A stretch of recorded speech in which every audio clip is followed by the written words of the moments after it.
อุ้ยเมื่อเพื่อนผมนั้นหัดกิน อย่าซูอย่าซูเข้ามากินเลยกินเลยกินเลยเขาต้องใช้นี่เขาคือนี่เขาจะเหมือนว่าแซ่บแซ่บนะครับแซ่บนะครับ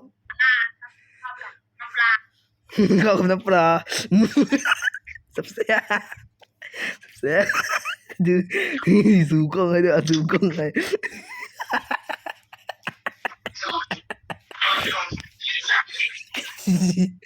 ขอโทษอะไรดูรอยยิ้มดูรอยยิ้มมัน อร่อยมากๆที่สอง อร่อยมากๆเทคสองได้ดูมันเคี้ยวหนุ่ยน้ำลายไหลดิ อยู่กัน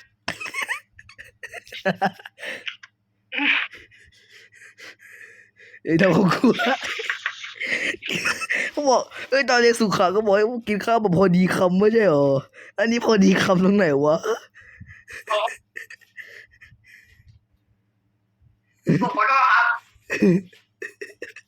อุ้ยพอเขาไม่จะบอกอีกนะเว้ยเขาอัดคลิปอยู่เว้ยตอนเนี้ยเขาอัดคลิปอยู่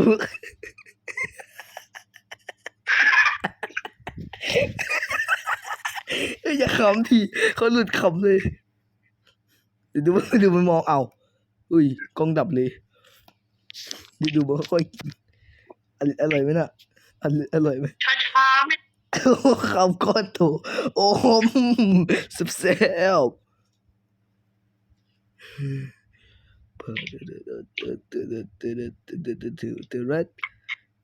แล้วก็ต้องจบแต่เพียงเท่านี้เพราะใจว่าเขากินข้าวแซ่บเหลือเกินนุ้ย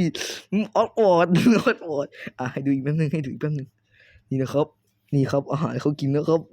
ข้าวเปล่าข้าวเปล่า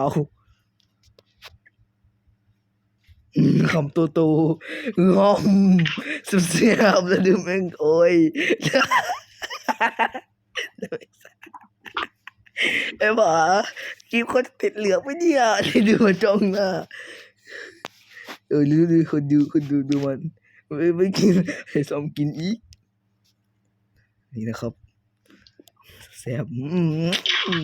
สุดเลยดูมันรอยยิ้มกระตุกกินกระจายรอยยิ้มจัดเลยโอเคก็ต้องจบแต่เพียงเท่านี้ขอให้อร่อย ปอนละ ขอให้อร่อยกับมื้ออาหารกับ ขอเวลาคุณกินข้าวให้นึกถึงหน้าเขาไว้ คุณจะได้อร่อยไปจบแล้ว